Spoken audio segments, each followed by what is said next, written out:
हुआ है, इसलिए इसका ग्रह थोड़ा सा क्रूर हो। एक बात बहुत ध्यान से सुनिएगा, विवाह, शादी, संतान प्राप्ति, विवाह के बाद में विवाद या किसी नए कार्य के लिए आगे बढ़ रहे हैं और उसमें अड़चन आ रही है, तो एक बार किसी ज्योतिष आचार्य के पास जाकर पूछना, वो बता देगा या तो मंगल या शनि कुछ ना कुछ, कोई ना कोई क्रूर ग्रह तकलीफ दे रहा। ज्योतिष आचार्य के पास जाएंगे, वो कहेगा। जितने भी ग्रह हैं, चाहे राहु हो, केतु हो, मंगल हो, शनि हो, बुध हो, भौम हो, सूर्य हो, ये सारे जो ग्रह हैं ये शंकर भगवान के शिवलिंग के पास में विराजमान है। शिवलिंग के पास में विराजमान। कभी मौका मिल जाए, विवाह शादी में देरी हो रही हो, या कोई नया कार्य चालू कर रहे हो उसमें देरी हो रही हो, या कोई सर्विस के लिए, नौकरी के लिए जा रहे हो और वो कार्य नहीं हो रहा हो, तो एक धतूरा, केवल एक धतूरा, उस धतूरे को फोड़कर उसके अंदर का फल निकालकर उस फल को शिवलिंग पर चढ़ाकर एक लोटा जल शंकर भगवान को समर्पित कर कर। दिन होना चाहिए मंगलवार। कौन सा दिन होना चाहिए? जम के बोलो जरा, मंगलवार का समर्पित करो। उसके बाद में आप विवाह के लिए अगर समर्पित करें हैं तो विवाह में देरी नहीं होगी। व्यवसाय और व्यापार के लिए या नौकरी के लिए समर्पित करें हैं तो उसमें देरी नहीं होगी। आप अगर दिल से कर रहे हैं कोई उपाय, आप भगवान शंकर की आराधना अगर दिल से कर रहे हैं, भगवान शिव की आराधना आप हृदय से कर रहे हैं, तो ये निश्चित है कि शिव दिल से सुनेगा जरूर। तेरा ही दिया मैंने खाया पिया है, तेरा शुक्रिया। आंकड़े की माला, महाराज आंकड़े के पत्ते की जो माला होती है, ये माला कार्य की सिद्धि के लिए होती है। इसमें एक एक आंकड़े के पत्ते पर सीताराम लिखा जाता है। मात्र एक पत्ता ऐसा होता है जिस पत्ते पर सीताराम नहीं लिखा जाता। 108 पत्ते में से एक पत्ता, बस उस पत्ते को हथेली में रखकर उल्टा हाथ आपको रखना है और अपनी कामना कर कर उस पत्ते को बांध देना है। ये जरूरी नहीं है कि 25 के बाद बांधो, 50 के बाद बांधो या 100 के बाद बांधो, आपकी मर्जी पड़े। उस खाली पत्ते को कहीं पर भी बांध दीजिए और उस माला को अपनी कामना कर कर श्री हनुमान जी महाराज को समर्पित कर दीजिए। कौन सा दिन होना चाहिए? जम के बोलो जरा, मंगलवार। एक दीवार ऐसी होती है जहां पर हनुमान जी का चित्र लगाया जाता है। चाहे तुम पर्वत उठाने वाला चित्र लगाओ हनुमान जी का, चाहे बैठे हुए लगाओ, चाहे रामायण पढ़ने वाला लगाओ, चाहे लंका दहन करने वाला लगाओ, चाहे राम नाम जपने वाला लगाओ, चाहे लक्ष्मण को संजीवनी देने वाला लगाओ, चाहे मौन मुद्रा में लगा दो, चाहे स्तुति में लगा दो, चाहे भजन में लगा दो। हनुमान जी का कोई भी चित्र लगता है तो ना पूरब में लगेगा, ना पश्चिम में लगेगा, ना दक्षिण में लगेगा। हनुमान जी का अगर चित्र लगता है तो उत्तर की दीवार में दक्षिण को देखते हुए लगता है। केवल एक ही स्थान से पूर्वजों के चित्र को, पितरों के चित्र को, गए हुए हमारे जीवों के चित्र को दक्षिण में विराजमान किया जाता है। उसी तरह हनुमान को उत्तर में विराजमान कर कर दृष्टि दक्षिण में कर दी जाती है। घर में हनुमान जी के जितने फोटो होते हैं उसको केवल दक्षिण दिशा में लगा, उत्तर दिशा में लगा बिठा देते हैं और दक्षिण की ओर उनकी दृष्टि होना चाहिए, दक्षिण की ओर उनका मुख होना चाहिए। अगर व्यक्ति के जीवन में कोई बीमारी आने वाली है, व्यक्ति के जीवन में कोई रोग आने वाला है, व्यक्ति के जीवन में अगर कोई कष्ट आने वाला है, व्यक्ति के जीवन में अगर कोई परेशानी आने वाली है, व्यक्ति के जीवन में कोई एक्सीडेंट का योग भी बनने वाला है, तो शास्त्र कहता है वो दिशा दक्षिण से ही बनता है। ये दक्षिण जो दिशा है ये यम की दिशा है। यहाँ संपूर्ण परिवार के साथ यमराज अपने आनंद में निवास करता है। और जब हमारे घर में लगाओ, हम ये भी नहीं कह रहे, आपके घर में हो, और आपने अगर विराजमान कर कर रखा है किसी दिशा में, तो हमारा तो निवेदन रहेगा, अभी तक आपने अगर जैसा रखा, पर एक बार दिशा बदल कर देखना कि रोग, बीमारी, कष्ट, दुख, तकलीफ में आपको लाभ मिला कि ना। हनुमान जी ने केवल दक्षिण दिशा की ओर अगर मुख कर हमने विराजमान कर दिया, फोटो ही विराज दिया। ये नहीं कहेंगे आपसे कि आप बाजार से फोटो खरीद के लाओ फिर लगाओ, नहीं, आपके घर में हो तो आप। हनुमान जी के एक भाई का नाम है गतिमान। क्या नाम है? गतिमान। कभी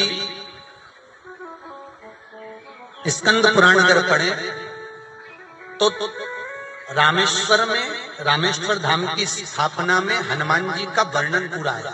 कभी मौका लगे तो आप श्रवण करना स्कंद, तो उसमें हनुमान जी के भाई गतिमान का व्याख्यान लिखा हुआ है। अगर कोई व्यापार, व्यवसाय या कोई गाड़ी या कोई फैक्ट्री, जो लोहे का काम करने वाले हैं, जिनकी फैक्ट्रियां चल रही हो, वाहन का कोई गाड़ी लाके एक्सीडेंट हो जाता है, कोई पकड़ लेता है, कोई चक्कर आ जाता है, कुछ ना कुछ प्रॉब्लम, अगर लोहे से जुड़ी हुई फैक्ट्री हो, व्यापार हो, व्यवसाय हो, गाड़ी हो, घोड़ा हो, उसमें तकलीफ आ रही हो, तो किसी भी 14 के दिन, किसी भी 14 के दिन, चाहे पूर्णिमा की हो चाहे अमावस्या की, हनुमान जी महाराज के उल्टे पांव का सिंदूर लाकर गाड़ी पर या फैक्ट्री पर स्वस्तिक बना दिया जाए और गतिमान का नाम लेकर बनाया जाए, तो उस फैक्ट्री में कभी तकलीफ नहीं आ सकती, उसमें उन्नति ही बढ़ेगी। हनुमान जी के भाई गतिमान का स्मरण कर, गतिमान, यहां तक गतिमान का स्मरण किया गया है। अगर किसी पति पत्नी में झगड़ा चल रहा हो, प्रेम नहीं बढ़ रहा हो, बहुत क्लेश हुई और अदालत में बात पहुंच गई, तलाक होने वाला है, तो भी गतिमान का नाम लेकर हनुमान जी के मंदिर में एक ध्वजा लगा दी जाती है और उस पर ध्वजा पर स्वस्तिक बना दिया जाता है गतिमान का नाम लेकर, तो पति पत्नी का प्रेम वापिस बढ़ जाता है और तलाक नहीं होता है महाराज। जिसका तलाक नहीं चाहिए, अगर मन से सोच के बैठे कि तलाक चाहिए तो मत करो, पर नहीं चाहिए, प्रेम बढ़ाना है, उसके लिए गतिमान। 10 दिशाओं को भगवान शंकर ने बांटा और शंकर भगवान ने 10 दिशाओं को बांटा, तो 10 दिशाओं का आधिपत्य बनाया है कि कौन सी दिशा में कौन सा देवता इसका आधिपत्य रखेगा, कौन से देवता यहां पर निवास करेंगे, किसका आधिपत्य इस दिशा में होगा। पूरब, पश्चिम, उत्तर, दक्षिण, ये चारों दिशा सामने आकर खड़ी हो गई भगवान शंकर के सामने, भगवान शिव के सामने खड़ी, चारों दिशा। धीरे धीरे करते ईशान, वायव्य, ये भी आकर खड़ी हो गई। 10 दिशा शिव जी के सामने थी, 10 दिशा, 10 दिशा, सारी की सारी दिशाएं सामने आकर जब खड़ी हुई, केवल एक दिशा ऐसी थी दक्षिण, जो भगवान शंकर का स्मरण कर रही थी, भगवान शंकर के स्वरूप का अनुमोदन कर रही थी, केवल दक्षिण दिशा।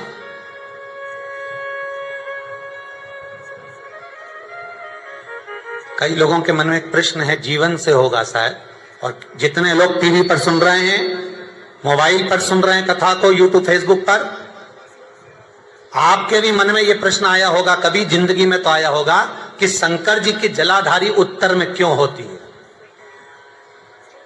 कभी तो जीवन में प्रश्न आया होगा आपके भी कि सब शंकर जी के मंदिर में शंकर जी की जलाधारी उत्तर की क्यों होती है, किस लिए?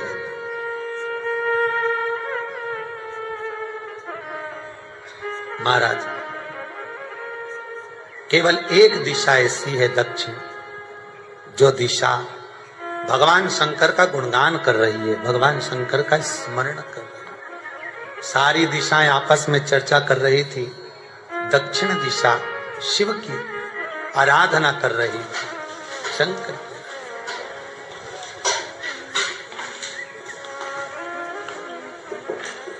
वहीं पर उत्तर जो दिशा थी वो खड़ी होकर दक्षिण दिशा की ओर हंसने लगी।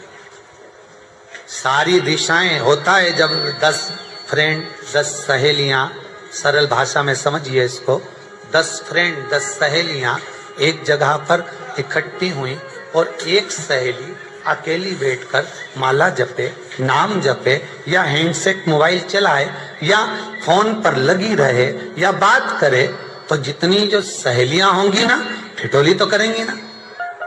दक्षिण दिशा को देखकर उत्तर दिशा ठिठोलियां करने लगी, हंसने लगी। भगवान शिव की आराधना में दक्षिण लगी हुई थी। पूर्व और पश्चिम ये दो दिशा ऐसी थी जिनको बहुत अभिमान था, बहुत अभिमान। तो इन्होंने तो पहले ही सोच लिया था कि सर्वदेव हमारे अधीन, पूर्व और पश्चिम के अधीन सर्वदेव। तो जब सर्वदेव मेरे अधीन है, हमारे अधीन है, तो हम क्यों जपें, हम क्यों स्मरण करें। पूर्व और पश्चिम बैठे रहे। एक सिंपल भाव में बैठे भी रहो ना, मत हंसो, मत ठिठोली करो तो भी चल जाए, पर उत्तर ठिठोली करो। और उत्तर दिशा ने जैसे ही ठिठोली करी, शब्दों के बाण कहना दक्षिण को चालू करे। इतने में भगवान शंकर जो मध्य थे सामने, जिस शिव की आराधना दक्षिण दिशा कर रही थी, जिसके स्वामी है यमराज,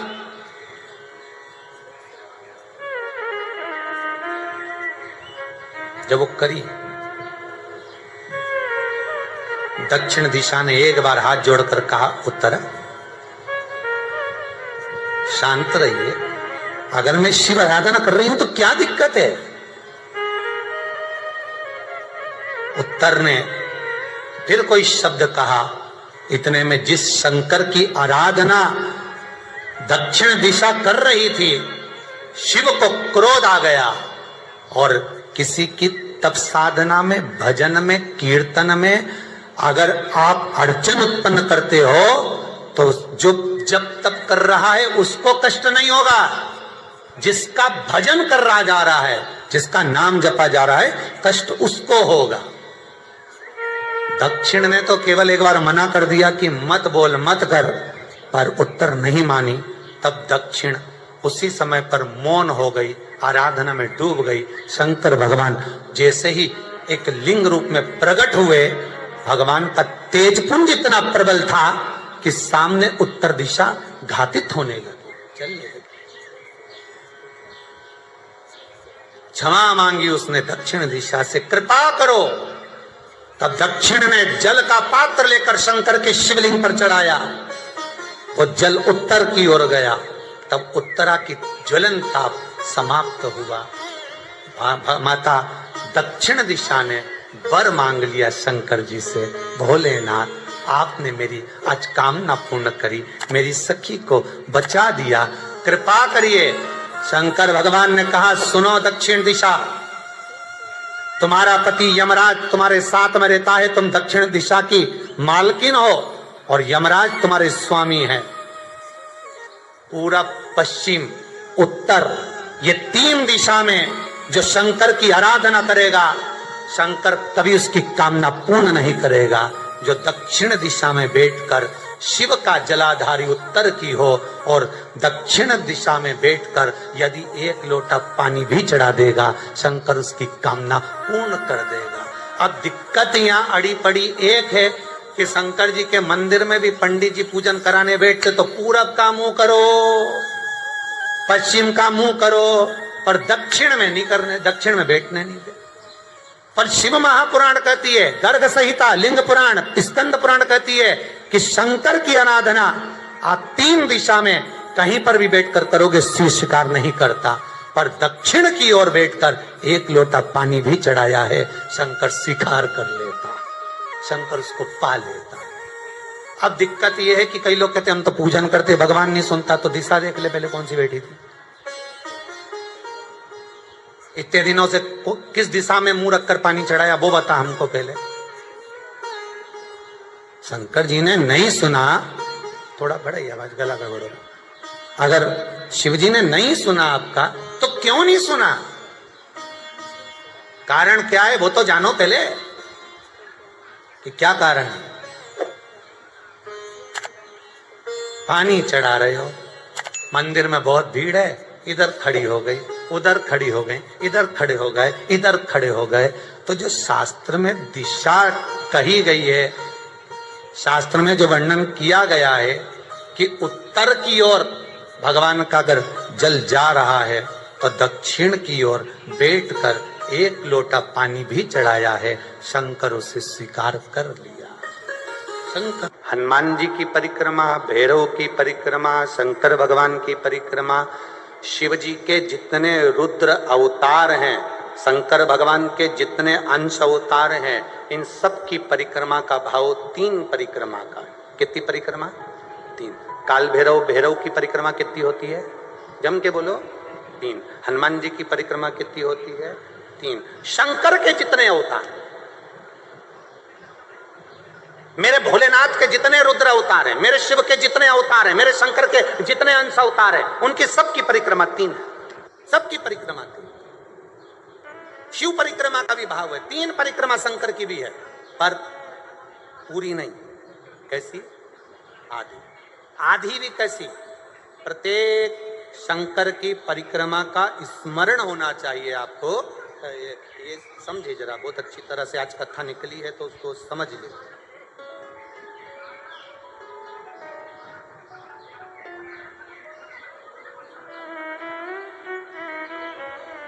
जैसे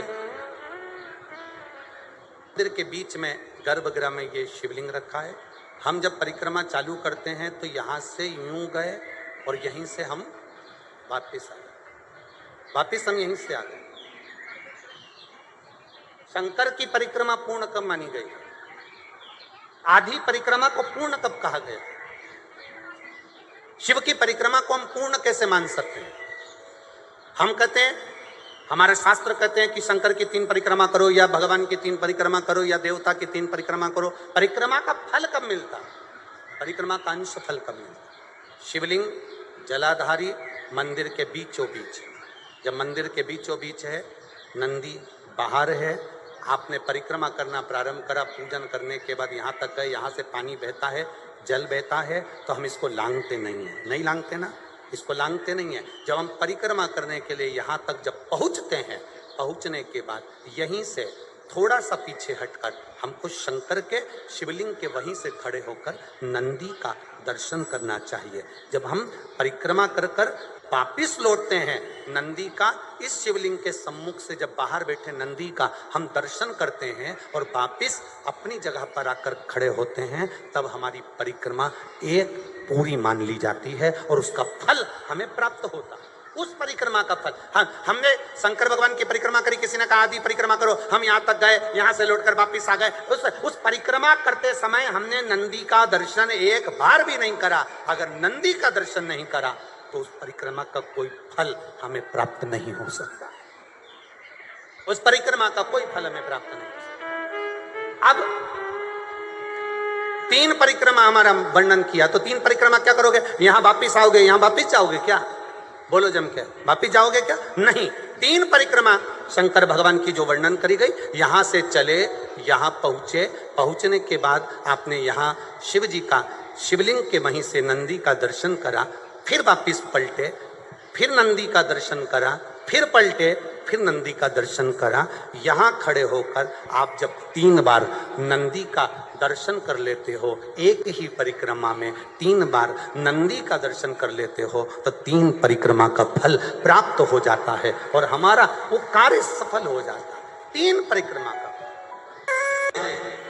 जब राघव जी चश्मा लगाते थे और इतना मोटा लगाते थे, और शिव महापुराण का एक उपाय हमारे को पढ़ने में आया कि शहद शंकर भगवान पर चढ़ाकर उसको नैनों में लगाना प्रारंभ करो, चश्मा उतर जाता है। तो राघव जी का जब चश्मा उतर सकता है तो बेलपत्री पर शहद लगाकर शिव को चिपकाने से राघव जी